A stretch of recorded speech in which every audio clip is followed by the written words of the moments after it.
Hi friends, இப்போ நம்ம என்ன செய்ய போகிறோங்கன்னா ஸ்வீட் போண்டா தான் செய்ய போகிறோங்க. அதுக்கு நம்ம 2 கப்பு மைதா எடுத்துக்கிட்டோம். 2 கப் மைதா எடுத்ததுக்கப்புறம் வாழைப்பழம் 2 வாழைப்பழம் நல்லா பிசைஞ்சு விட்டுக்கணும்.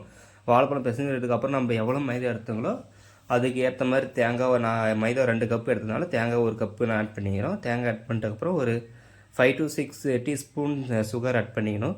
சுகர் ஆட் அதுக்கப்புறம் நம்ம சால்ட்டு உப்பு ஒரு 1 ஸ்பூன் ஆட் பண்ணிட்டதுக்கப்புறம் பேக்கிங் சோடா மாவு வந்து 1/2 ஸ்பூன் ஆட் பண்ணிக்கணும். 1/2 ஸ்பூன் ஆட் பண்ணிட்டதுக்கப்புறம் நம்ம அப்புறம் ரவை ஆட் பண்ணோம். ரவை வந்து நம்ம 2 கப்பு மைதா எடுத்துனுங்கிறனால 1 கப்பு ரவை ஆட் பண்ணிக்கிறோம். ரவை ஆட் பண்ணதுக்கப்புறம் தண்ணி ஊற்றி நல்லா மிக்ஸ் பண்ணிக்கணும். மிக்ஸ் பண்ணதுக்கப்புறம் ஒரு 2 மினிட்ஸ் நல்லா மிக்ஸ் பண்ணிட்டு 5 மினிட்ஸ் ஊற வைக்கணும். ஊற வச்சதுக்கப்புறம் நம்ம ஆயில் வந்து நம்மளுக்கு தேவையான அளவுக்கு ஆயில் ஊற்றிக்கணும். ஆயில் ஊற்றினதுக்கப்புறம் அது வந்து ஆயில் நல்லா சூடானதுக்கப்புறம் நம்ம வந்து அந்த மிக்ஸ் பண்ணி வச்சுருக்கிறாங்களா அதை எடுத்து ஒரு கரண்டியாக நம்ம வந்து போண்டா ஓடுற மாதிரி விட்டு எடுக்கணும். விட்டு எடுத்ததுக்கப்புறம் அது வந்து நல்லா தீயாத மாதிரி நல்லா விட்டதுக்கப்புறம் நம்ம திருப்பி விடணும் ஃப்ரெண்ட்ஸ். திருப்பி விட்டுட்டு நம்ம வந்து அது ஒரு கலர் ப்ரௌன் கலர் ஸ்டேஜில் வரணும். இது மாதிரி இந்த கலரில் வந்ததுக்கப்புறம் நம்ம வந்து எடுத்துடணும் ஃப்ரெண்ட்ஸ். அவ்வளோதான் ஃப்ரெண்ட்ஸ், இதுதான் நம்ம ஸ்வீட் போண்டான்றாங்க.